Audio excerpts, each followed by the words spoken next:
जैसा कि नाम है, आप तक पहुंचाएंगे सही और सटीक खबर।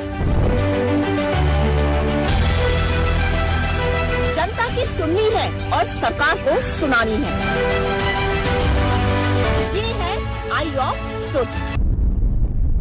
अजीत पवार की मौत के बाद महाराष्ट्र में एनसीपी के भविष्य को लेकर जबरदस्त सस्पेंस बना हुआ है।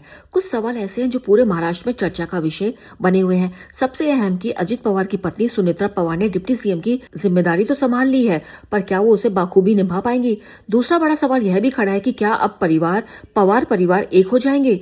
पर जो हालात महाराष्ट्र में बन रहे हैं उसे लग रहा है कि असली पावर गेम अभी बाकी है और कुछ सवालों के जवाब अंधेरे में ही है, क्योंकि अजीत पवार पार्टी के कद्दावर नेता सुनील तटकरे ने साफ कह दिया कि अगर दोनों दलों का विलय होता है तो शरद पवार की पार्टी को एनडीए के साथ आना होगा, क्योंकि अजीत दादा की पार्टी एनसीपी तो एनडीए का ही हिस्सा है। अब ये बयान या शर्त ऐसी है जिसके चलते साफ लग रहा है कि अजीत पवार की मौत के बाद भी चाचा भतीजे की पार्टी का विलय होना मुश्किल ही नहीं असंभव है। पर दूसरी तरफ अजीत पवार के करीबी किरण गुज्जर ने एक बार फिर से विलय को लेकर बड़ा दावा कर दिया और कहा कि दादा की अंतिम इच्छा थी कि एनसीपी के दोनों खेमे साथ आ जाएं।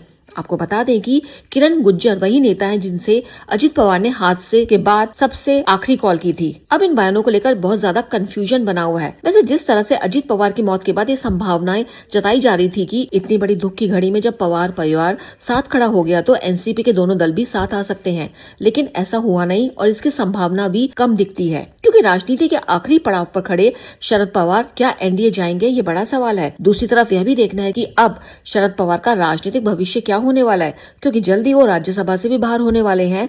तो बिना किसी पद के महाराष्ट्र में और एनसीपी में शरद पवार का रुतबा उतना रह पाता है या नहीं, यह भी सोचने वाली बात होगी। और क्या अब चाचा शरद पवार एनसीपी के मुखिया बनकर दोबारा खड़े होंगे और सुनेत्रा पवार को उनकी जिम्मेदारियां निभाने में मदद करेंगे, या फिर पवार परिवार बिखरा ही रहेगा? हमारे चैनल आई ऑफ ट्रुथ को सब्सक्राइब कीजिए यूट्यूब पर, इसे फॉलो कीजिए फेसबुक पर, इंस्टाग्राम पर, ट्विटर पर और कू पर। हमारे चैनल के बारे में फीडबैक देने के लिए हमें मेल कीजिए ioftruth.6@gmail.com पर।